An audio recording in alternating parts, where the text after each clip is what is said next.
మెదడు లేని గాడిద.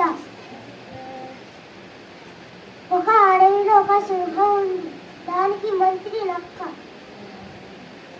ఒక రోజు ఒక ఏనుగుతో పోరాడి గాయపడింది. వేటకు పోలేకపోయింది. తనకు ఆహారం కావాలని నక్కను అడిగింది. నక్క గాడిద దగ్గరకు వెళ్ళింది. గడ్డి వేస్తుంది. దానికి వినయంగా నమస్కరించింది నక్క. అలా సిక్కిపోయావేమిటి మామ అన్నది గాడిద. మా యజమాని నాపై చాలా బరువులు వేస్తాడు, కానీ తిండి సరిగా పెట్టడు. ఏం చెయ్యాలి మామ? నీకు మంచి పచ్చిక ఉన్న చోటు చూపిస్తాను. రాతరా, మనం హాయిగా మాట్లాడుకోవచ్చు కూడా. లాభం లేదు, అక్కడ క్రూరాలు ఉంటాయి, నన్ను చంపుతుంటాయి. లేదు మామ, అక్కడ అస్సలే ప్రమాదమే లేదు. యజమాని పెట్టే బాధలు పడలేక 3 ఆడగాడిదలు వచ్చాయి. అక్కడ బాగా బలిశాం.